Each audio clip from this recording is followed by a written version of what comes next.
शुभ विचार।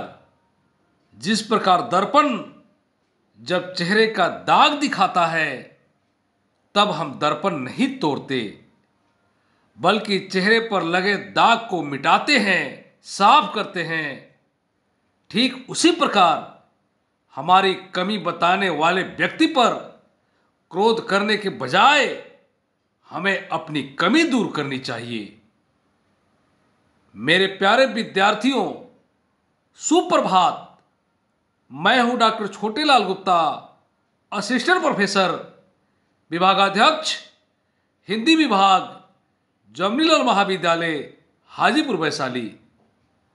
आज के हिंदी क्लास में रीति काल के महान कवि भूषण के व्यक्तित्व पर चर्चा करूंगा। अब आप ध्यान से सुने। हिंदी साहित्य में 1700 विक्रम संवत से 1900 विक्रम संवत तक के काल को रीति काल कहा जाता है। इसे श्रृंगार काल और अलंकार काल भी कहा जाता है। यह काल मुगल बादशाहों के शासन काल का काल था और मुगल बादशाहों के धन वैभव, भोग विलास, चापलूसी और जी हजूरी की प्रवृत्ति का प्रभाव देसी राजे राजवारों के राजाओं और उनकी जीवन शैली पर भी पड़ रहा था। अतः उनके आश्रय में रहने वाले हिंदी कवियों ने रीति ग्रंथ लिखे। वे काव्य रचना के संबंध में बताए गए नियमों का पालन करते हुए श्रृंगार रस के कवित सवैये लिखे और दरबारियों को चमत्कृत करने, वाहवाही लूटने के लिए कविता कामनी को विविध अलंकारों से सुसज्जित करने में भी अपनी सारी प्रतिभा और सारी शक्ति लगा डाली। श्रृंगार और विलासिता की दलदल में विलासी परिवेश, दूषित मनोवृत्ति के उस दमघोटू वातावरण में समय की सच्चाई को पहचान कर हिंदुओं के मृत प्राय प्राणों को नई शक्ति का संचार करने के लिए भारतवर्ष की धरती पर कवियों के कवि कविराज भूषण पैदा हुए, जिन्होंने राष्ट्र की आन बान शान की रक्षा के लिए अपनी कलम की शक्ति का लोहा मनवाया। भूषण का जन्म उत्तर प्रदेश के कानपुर जनपद के एक गांव में रत्नाकर त्रिपाठी के घर संवत 1670 ईस्वी में हुआ था। भूषण बचपन से ही स्वाभिमानी और निर्भीक स्वभाव के थे। भाभी की उल्हना सुनकर एक दिन भूषण घर छोड़कर भाग निकले, आश्रय की खोज में भटकते रहे और गंजेब के दरबार में भी पहुंचे। अपने अक्खर व स्वाभिमानी स्वभाव के कारण वे कहीं टिक न सके। अंत में वीर शिवाजी एवं राजा छत्रसाल के राज्य में आश्रय मिला।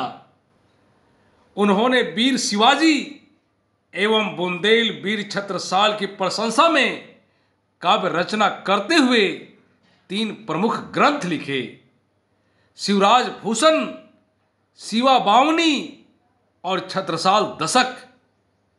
शिवराज भूषण एक विशालकाय ग्रंथ है जिसमें 385 पद्य हैं। इसमें एक ओर तो अलंकारों के लक्षणों का निरूपण हुआ, तो दूसरी ओर उन अलंकारों के उदाहरण के रूप में शिवाजी के शौर्य एवं पराक्रम का वर्णन किया गया है। शिव वावनी में 52 कवितों में शिवाजी के शौर्य, पराक्रम आदि का ओजपूर्ण वर्णन है, जबकि छत्रसाल दशक में केवल 10 कवितों के अंतर्गत बुंदेला के वीर छत्रसाल के शौर्य और पराक्रम का वर्णन है। कवि भूषण वीर शिवाजी को राम, कृष्ण, विष्णु एवं भगवान शंकर का अवतार के रूप में घोषित करते हुए औरंगजेब के अत्याचारों से पीड़ित व त्रस्त जनता का उद्धारक एवं मुक्तिदाता बताया है।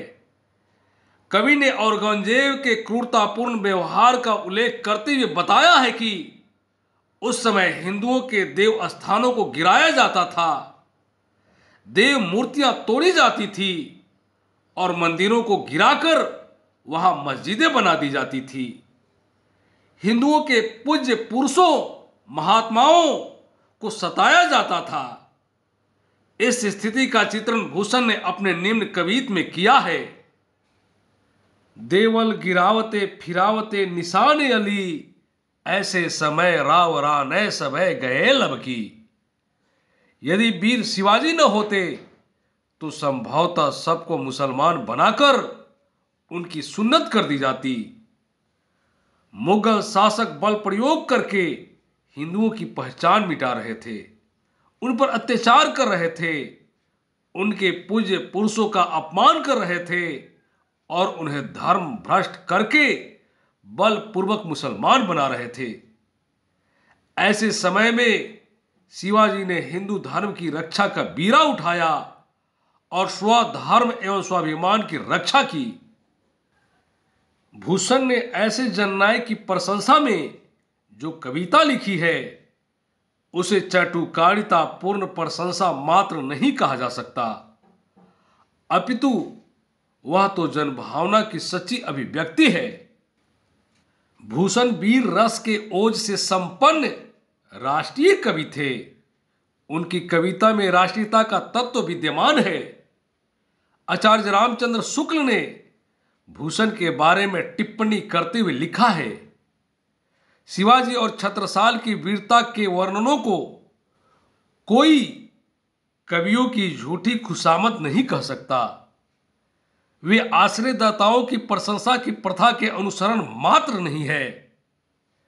इन दो वीरों का जिस उत्साह के साथ सारी हिंदू जनता स्मरण करती है, उसी की व्यंजना भूषण ने की है।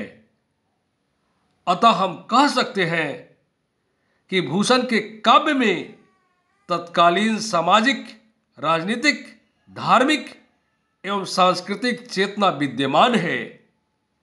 उनकी कविता में युगबोध जीवंत रूप में दिखाई पड़ता है।